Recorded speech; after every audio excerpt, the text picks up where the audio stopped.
Bulletin మనం breaking news చూస్తున్నాం. ఒక ట్వీట్ డీజీ ర్యాంక్ ఐపీఎస్ అధికారి ఉద్యోగానికి ఎసరు తెచ్చింది. సర్వీస్ రూల్స్ ఉల్లంఘించారంటూ ప్రభుత్వం క్రమశిక్షణ చర్యలు తీసుకుంది. జగన్ ప్రభుత్వ హయాంలో సిఐడి చీఫ్గా పనిచేసిన పిసి సునీల్ కుమార్పై సర్కారు వేటు వేసింది. జీవో ఆర్టీ నెంబర్ 1965 జారీ చేశారు. కాన్ఫిడెన్షియల్ కాలంలో వెబ్సైట్లో దాన్ని పోస్ట్ చేశారు.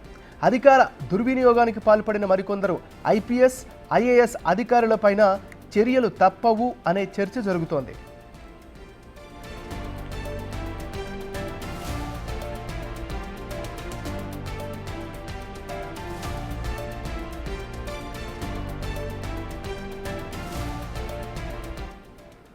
ఒక ట్వీట్ డీజీ ర్యాంక్ ఐపీఎస్ అధికారి ఉద్యోగానికి ఎసరు తెచ్చింది. సర్వీస్ రూల్స్ ఉల్లంఘించారంటూ ప్రభుత్వం క్రమశిక్షణ చర్యలు తీసుకుంది.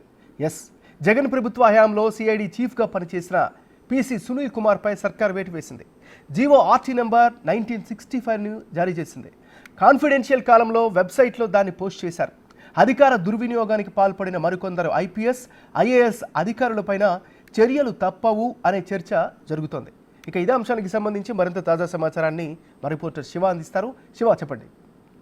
నాగరాజు, మొత్తం మీద చూసుకుంటే ఒక ట్విట్ కు సంబంధించి కూడా ఒక అధికారి ఉద్యోగం కోల్పోయిన సంఘటన అరుదుగా జరిగిందని చెప్పుకోవచ్చు. ఆంధ్రప్రదేశ్ లో గత ప్రభుత్వ హయాంలో సిఐడి చీఫ్ గా పనిచేసిన పివి సునీల్ కు సంబంధించి కూడా రఘురామకృష్ణరాజు కేసు విషయంలో అతను వ్యవహరించిన తీరు, అతను సోషల్ మీడియా వేదికగా పెట్టిన పోస్ట్ కు సంబంధించి కూడా క్రమశిక్షణ చర్యలు తీసుకోవాలని చెప్పి ప్రభుత్వం భావించింది. దానికి సంబంధించిన సిఫార్సు చేస్తూ 2 రోజుల క్రితమే ఆయనకి 15 రోజుల వ్యవధిలో వివరణ ఇవ్వాలని చెప్పి ఆదేశాలు జారీ చేసింది. ఆయన వివరణకు సంబంధించి ఏమాత్రం కూడా ఇవ్వకపోవడంతో ఆయనపై వేటు వేస్తూ కూడా ఏపీ సర్కార్ కొద్దిసేపు క్రితమే ఉత్తర్వులు జారీ చేసింది. నాగరాజు.